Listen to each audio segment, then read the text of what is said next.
Hey, hello everyone. 1 1 1 2. Yes. Um,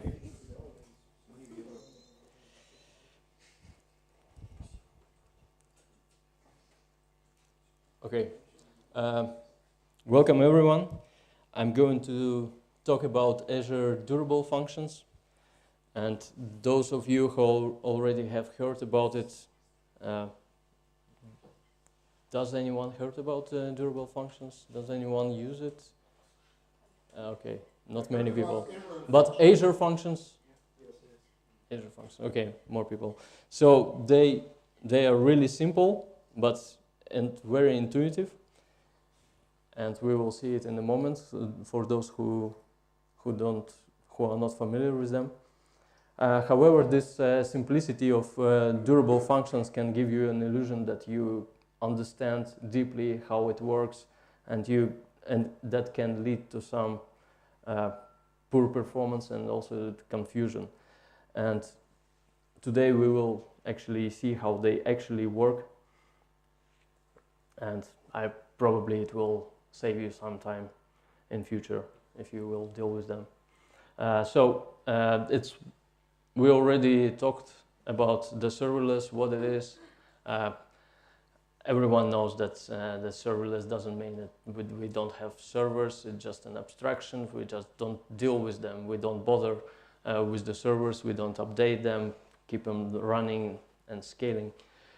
And they also event-driven. If something happens, they just jump in, do some computing.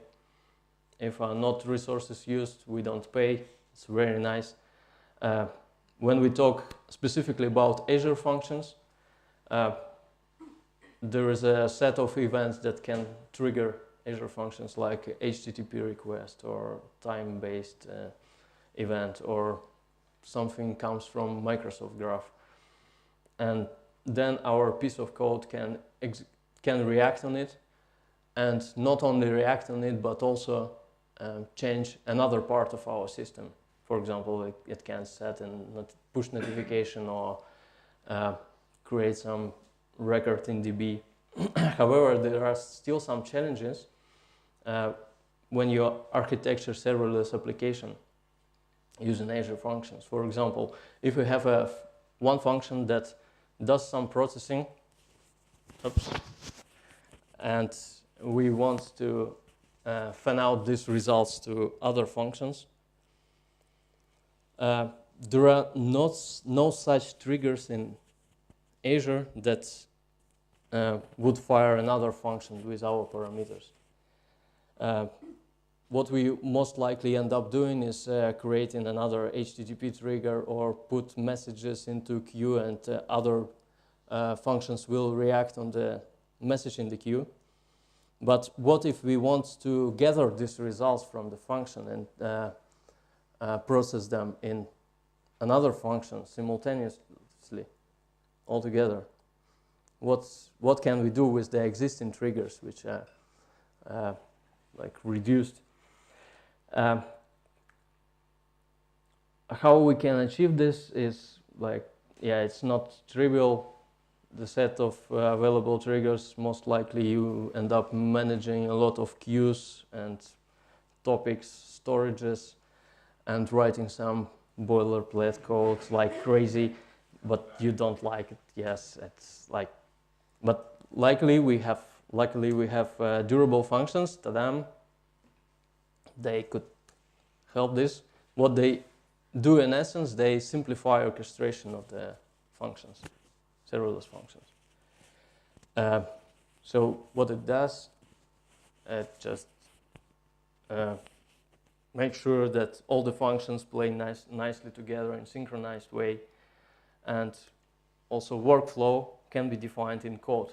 It gives some benefits that you can see everything, the whole workflow in your source control, and you don't need to go to some dashboard in, I don't know, like in AWS, for example, somewhere.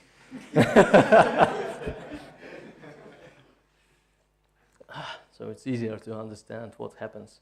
And one of the key features, it's 100% reliable, so progress is not lost even if virtual machine is restarting, for example. So how it would solve this problem? So what we get now with durable extensions, we get two additional triggers. One is orchestration trigger and another one is activity trigger. And all these functions now become activities. And there come another one, which is orchestrator. Now what will happen is that orchestrator will contact with all these functions, and so it will get the results of the first function, and then it will distribute it to the functions in the middle, get the results from them, and then send all the results to the function that is on the right side. Sorry, you didn't tell that. May I interrupt you, or? Sure, you can. Yeah, you can. Yeah. So, what about ordering? So maybe you want something before another result. So you call these functions.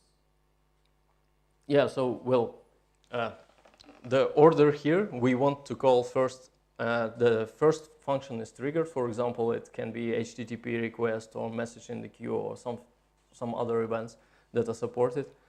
And then we want to do some processing, and then we want to distribute the results to send it to different functions, and they should simultaneously process them. Then we want to gather these results and process in another function. Mm-hmm. So there is a sequence, this flow, and this flow can be resolved by orchestrator. So now we can program this flow in orchestrator inside in one function. So we will call one function, then we gather the results. That's demo coding coming in, so I can just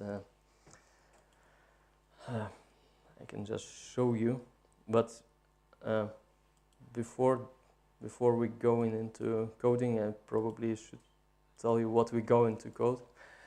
So the idea is to put Azure durable functions under the heavy load and see what are the constraints and how it can handle something, some really, some severe processing stuff like image processing. So, for example, what I did. Oh, spoilers. Okay. I have so on that side. Okay, so what I have here is increase the font. Look how oh. Same on that. Just win. Okay, what we will do, we just take this open source image processing stuff and try to put it in a serverless environment. What this project does, It's a bit more complex than Hello World, I guess. it's more complex than Hello World, but before we start,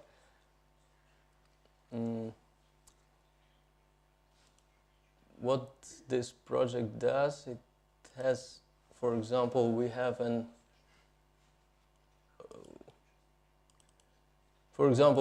image with this guy.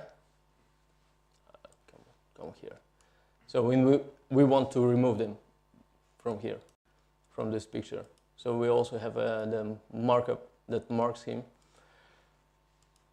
And what it will do, it will run an image processing algorithm that will just remove this guy. How does it do?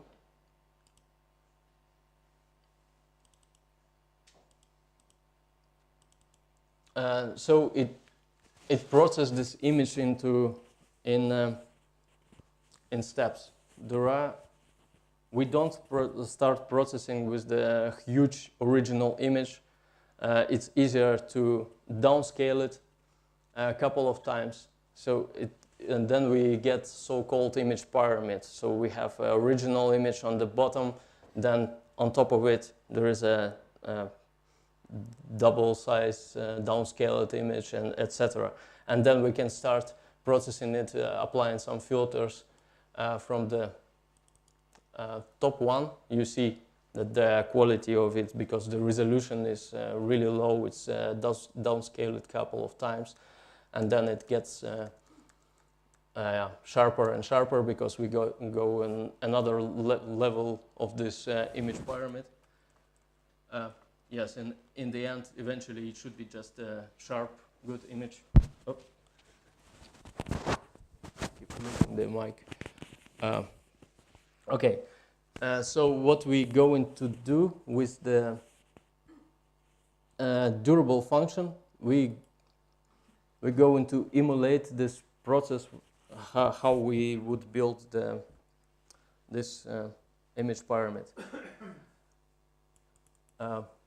So what I have here, I have sources of durable functions, but you don't need it. If you want to use the durable functions, just use a NuGet package. I use this one to show what issues we have with durable functions. So if it breaks in the original code. And so I'm not going to be boring with watch me code stuff. It's I have prepared already some code here. We can increase this. So what we have here, we have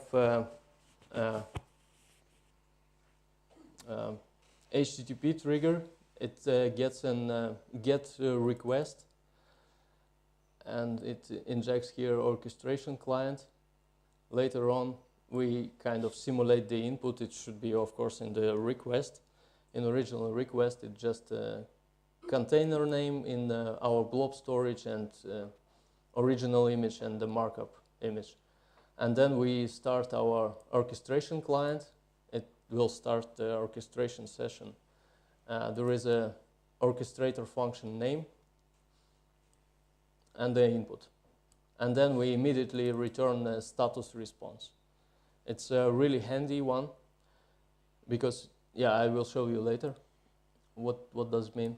And let's take a look at the orchestrator function. Orchestrator function is now, it should take the input, but I just hard-coded these images. Suppose we have this pyramid already with the image names, and then we want to apply some, let's say, blur filter to each of the images. So we will call activity function asynchronously. So when all these activity functions will process their images, we will collect the results and return it. So, stupid question. Of course. Why do we need separate functions here? Why not just have one function which does this directly? Because this we emulate. We can suppose that this function does something really heavy, and you don't want to run it in one application for in one function. You want to distribute the load. So each function will pick up a part of this load, will process it, return the results. Then you can process it. So it's running in parallel, right? Yes, it will run it in parallel, completely different functions. Automatically. Automatically. It returns immediately with accepted. It will return, yes. It will return the results. We will collect them. and we can do further processing of these results here. Yes. Yeah, I have a question, but it's less about serverless, but the image processing technique that you're utilizing. So in that image, you were extracting the person. Mm-hmm. There were also some text there, like Chinese Yes. or Japanese characters. Do the same libraries and techniques that you utilize here, would they be enough if you wanted to extract the text? Remove the text, you mean? Like we do with the person, we also want to Sort of do OCR. OCR. No, what we saw here, it just was my side project. I just implemented this in painting stuff. So it's completely different algorithms. So that's how this orchestrator works. If we run it, it should start our local. Oops. And we don't have Azure Web Job storage in our settings, which is strange because we don't use storage here anywhere. Okay, let's just put it and make it happy.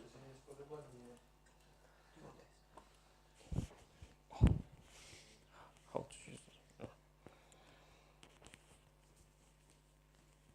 Oh, that's handy. Okay.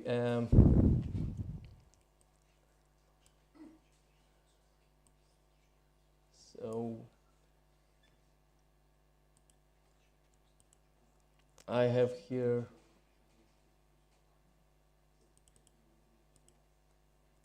already settings file prepared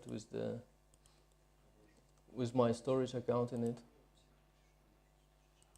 So you were ready. Yes, I knew about it. That's one of the parts of the talk, isn't it? The problems you run into. Yeah. So it's here.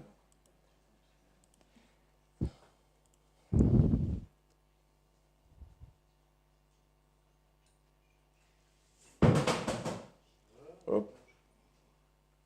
Everyone's alive. Yeah. It takes long.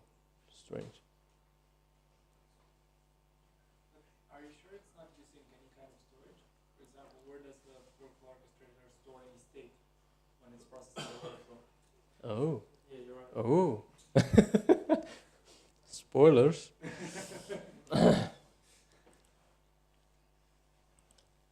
You knew all along.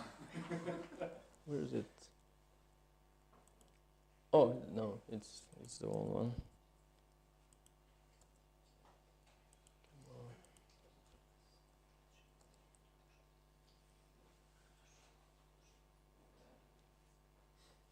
Okay. Now it works, as you see. So if we will follow this URL, it will trigger our function.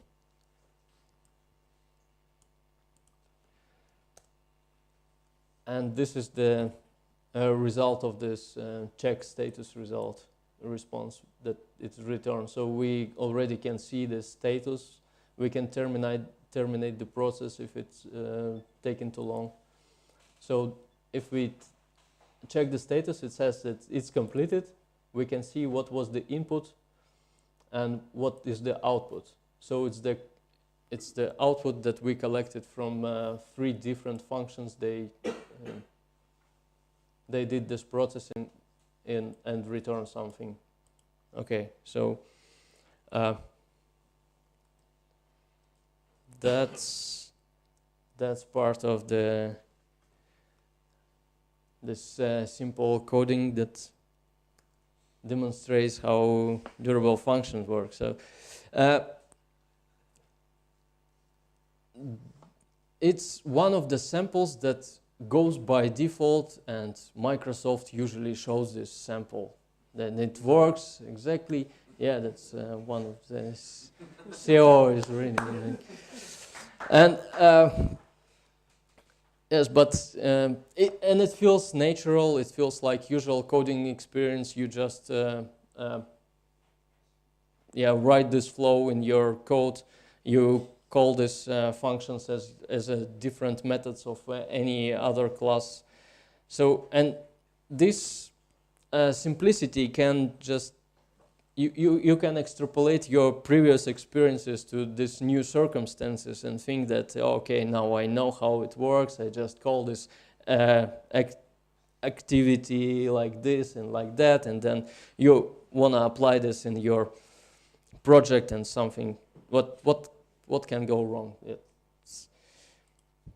And yes, let's see. So what we will do now, we will take a bitmap from a blob storage. We will determine how many times we can downscale it to build this image pyramid, basically. We will simulate this. We will downscale it and apply some filters. And again, we are not going to see how I will write the code. We will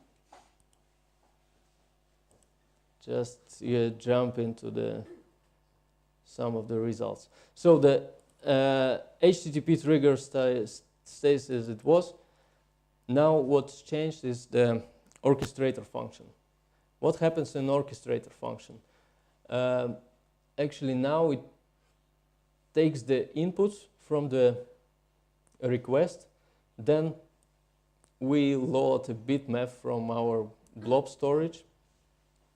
Then we prepare the collection for the results, to store the results. Then we call an activity function that will calculate how many times we can downscale the image to build the pyramid.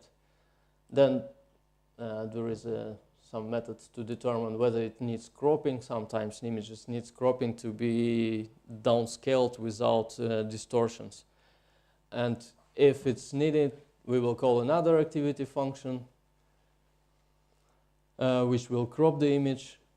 And then for each level, we will downscale the image, apply the blur filtering, and put the results. We will save in the blob storage and put the results to our collection. Yes, so looks fine.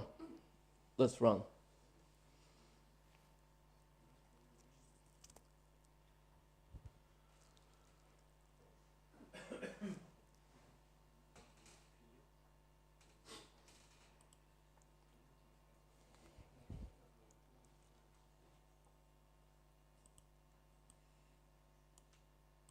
Why? Yes, because the previous one is still running. Yes. That was not planned.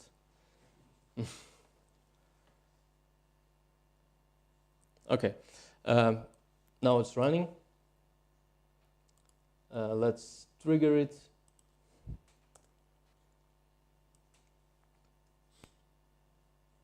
Something happens. Let's check the status. Here, running. Okay. Still running. And still running. So, but let's not wait because it hangs here. It will run like for hours and it never progresses. And what is really confusing about it that they don't throw any exceptions. They don't say that something goes wrong. So what goes wrong? If we take a look at this orchestrating function, we see that we call asynchronously one activity, another activity, another activity, And here we asynchronously try to load a bitmap from the storage, but we don't call an activity here. And that's what gives us problems here. So we just use not asynchronous version of loading from the blob storage, and it will work. So we can await and run asynchronously only activity functions. Strange. Let's check. So we call this, we check the status, and it's failed.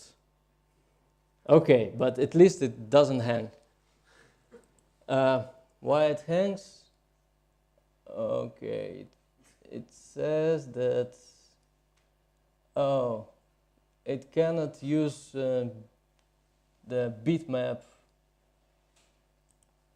Okay, why? Because it's not, it looks like this code is executed in one address space, but it's not, because it's serverless functions. So we cannot just pass this bitmap as kind of pointer to the function. We need to serialize it. Okay, so we have something like serializable wrapper for this bitmap. We wrap the bitmap, we pass it there, and we get the result. Okay, maybe now.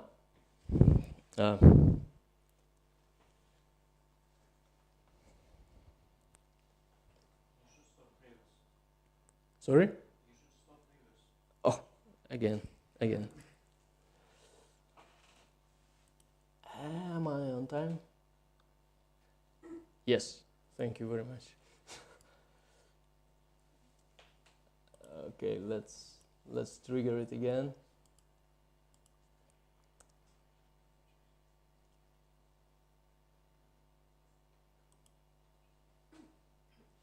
And it's failed. And why it's failed?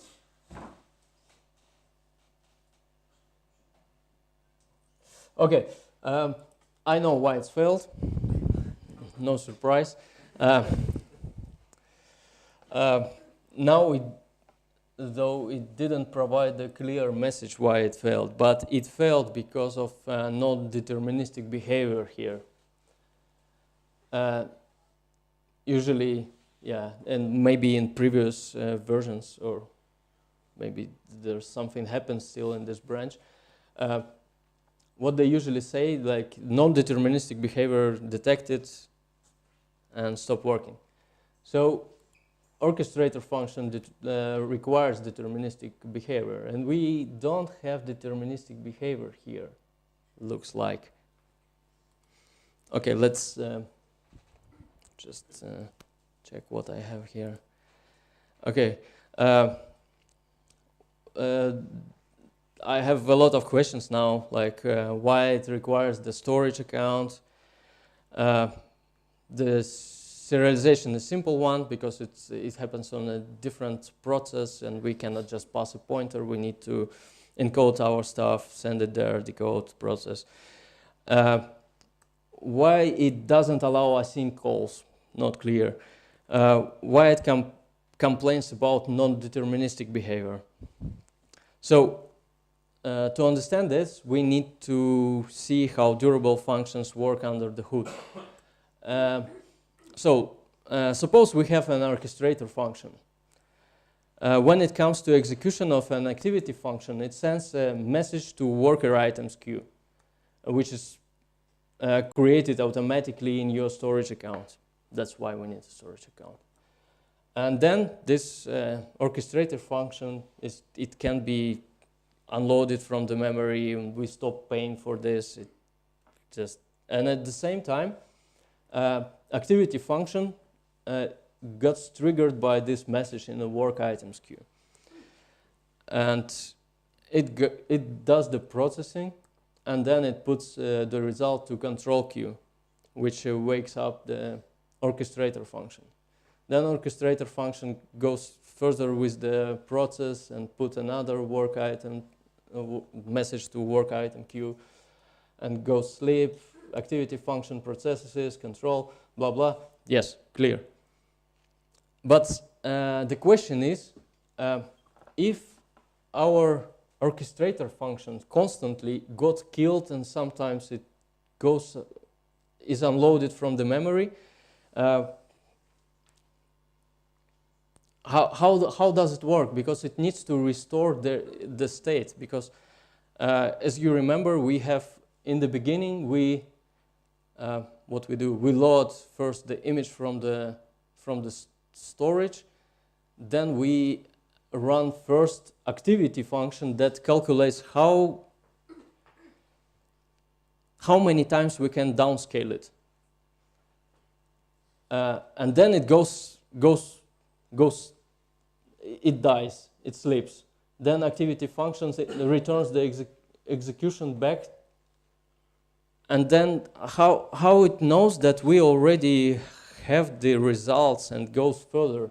So it needs to restore the state somehow. Under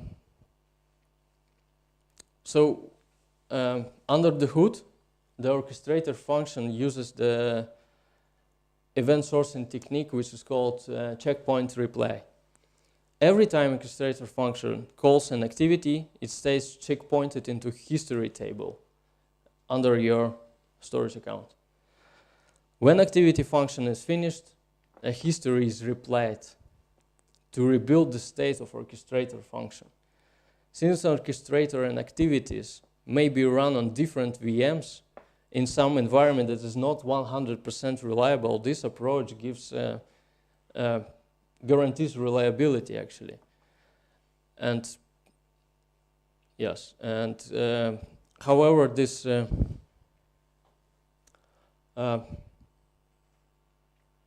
replay process is reliable, but it leads to some interesting behavior.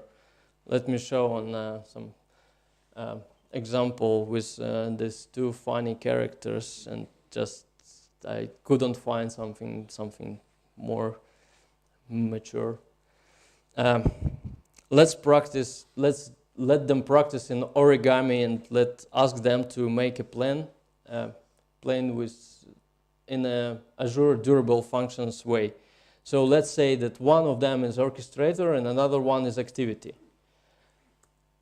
That's the reaction, like someone's happy to be orchestrator.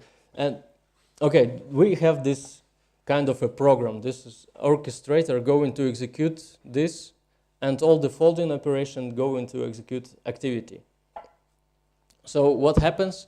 Orchestrator encounters the first folding action and calls activity to perform this step. And activity agrees, orchestrator goes to sleep, then activity finishes this task, returns the results to orchestrator via the message in the queue. Then orchestrator wakes up and replies the history to restore the state. So it looks like it asks an activity to perform this first step again. And then, since we already have done this, results are captured, activity is not called. The orchestrator moves further forward with the execution and asks activity to perform the second step. Activity agrees, orchestrator kind of sleeps, then activity finishes with results, gives it back to orchestrator wakes up and says, okay, let's do it again, let's perform the first step. Activity says, no, it's done. And then, okay, then perform the second step. And it's also already done. Results are captured, activity says it's done. Then orchestrator asks to do the first step. Activity is kind of agrees, doing the first step, finish it. Orchestrator wakes up, start from the beginning.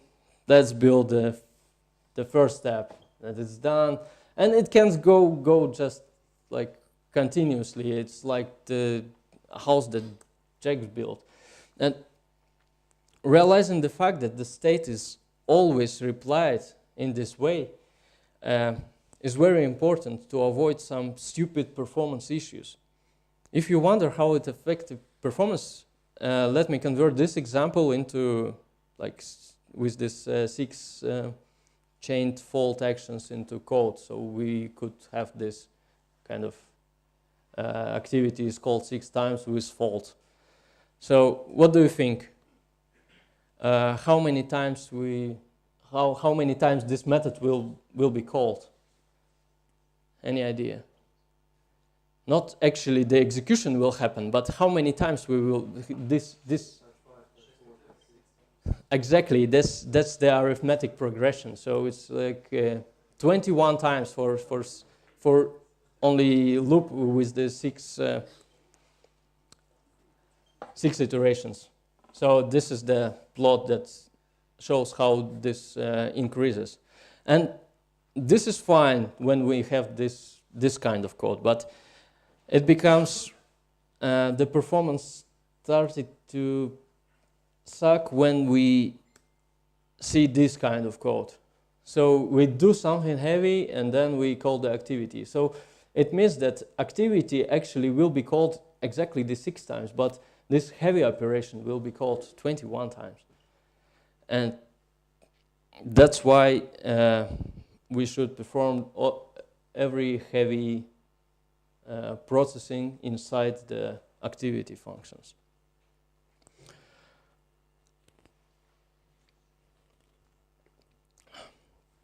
So, but now we probably can answer the question why it was not deterministic. Because if we look back into to my code, we can see that we load the image from the container, from the blob storage, and we scale it down, and we store it. So basically, this scaling down will happen not that amount of times that we calculated for levels, but it will be calculated way more times. And also the cropping will happen probably the first time, but next time it will go here. The cropping is not needed because the image is already cropped here.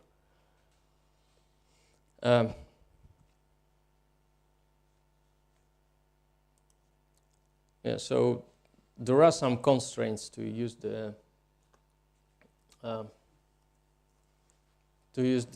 durable functions. Since it will be replied multiple times, it shouldn't it should produce the same result each time. No direct calls to get date, time, generate random numbers, random GUIDs, or call to remote endpoints. And another one, the asynchronous calls. Durable task framework execute orchestrator code on a single thread. And that's why it cannot interact with other threads. That's why we had these issues with asynchronous call. And since all the history of executions is saved into a table and it's restored constantly the state, if we have infinite loop, it will end up in out of memory exceptions. So to recap, state is checkpointed in storage table, is replied multiple times, no heavy code should be in orchestrator function, and orchestrator should be deterministic. That's basically what I wanted to share with you. That's all. If you have any questions, welcome. I have a question about pricing in comparison with usual Azure functions. It's the same. It's the same function because once it hits the first activity function, it's not active anymore because the state is already saved and it's unloaded. Nobody uses it. So this durable functions can run for weeks. So you can just run a function that will await for some external event, like incoming email, for example, and it will stay dormant for that time. For example, for your picture that you have one at the beginning, Yeah. three in the middle, one Yes. at the right. Yep, yep. So will we pay for 6 executions?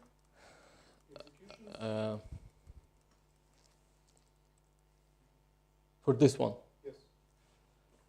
So orchestrator function will execute, yes, it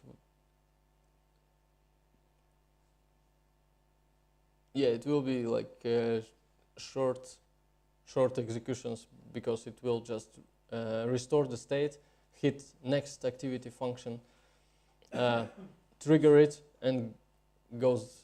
So we will pay for 5 plus each Oh, time. that's what you mean. Yes. And plus orchestrator. Orchestrator, of course. Yes. Yes. Yes. Each time. Yes. Yes. So some overhead. Yes. Some overhead. Yes. Okay. How is it with the image that you loaded? Is that then stored? Like, let's say this is a 10 gigabytes image or something like that. Where is that stored? Image which I load. Yeah, it's Azure blob storage. So, but the function is loading that into the function, right? Mm-hmm. And then when it Oh, you mean when we call the activity where this image is stored? Yeah. So it's also stored in the. It goes with the message, or it's stored also in some internal structure that durable function framework builds for you in your storage account. So it's there. Yes. Yes. It's if you take a look into what into your storage, what you had.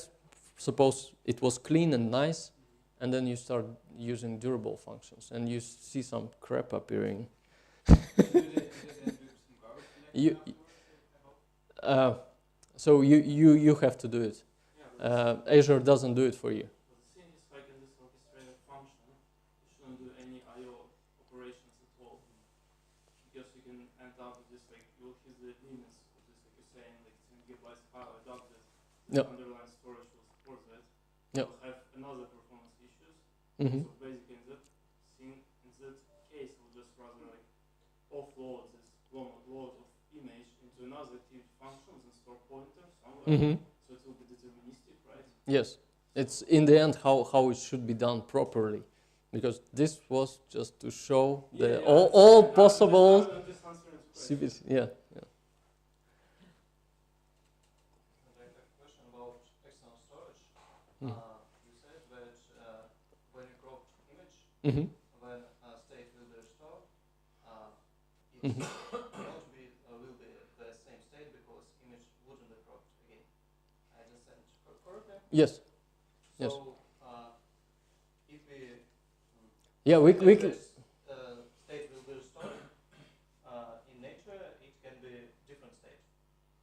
Oh, what I meant is that we crop the image and we save it with the same name, so kind of in the same blob storage. And next time when it's the state is replayed, you read the same image, but it's already cropped. You could save it under the different name, but then still, like it's probably the way how it should be done, because then another time it gets replied, you read original image which is not cropped, and it will crop it again and save it again. So you should just think about it, about all these possible situations. More questions? Yeah, just have a simple question. So if you had to solve this problem again, would you still utilize? No, of course not. No. It's definitely not for image processing tasks, because you have this basically the most overhead you have, which you don't want to have, is you need to serialize the data, pass it, deserialize, process, and it's huge overhead. It's better to, if you want to do image processing, just run it in Docker container. And maybe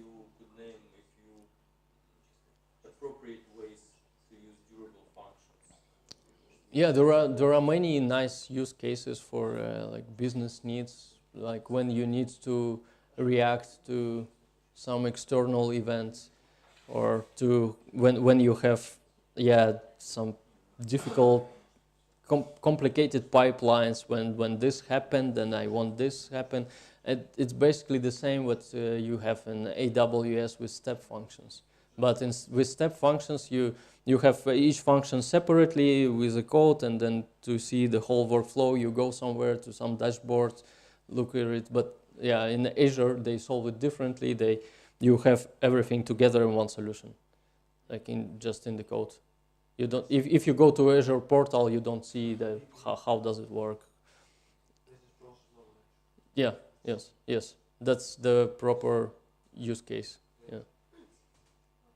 Could you restart the function when you're just removing the storage? Remove the storage and Restart the function like just from the beginning? what do you mean?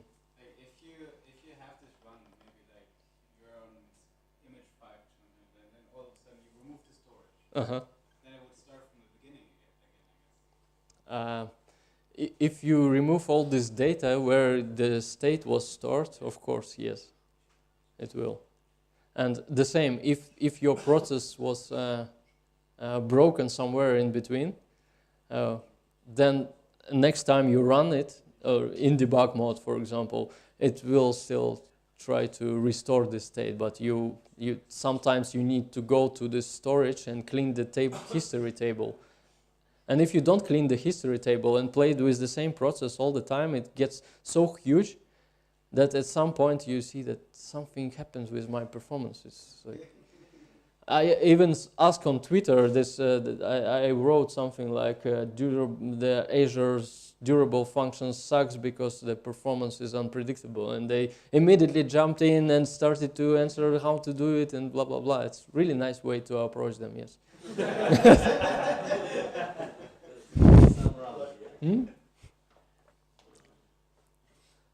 Yeah? No questions? Thank you very much.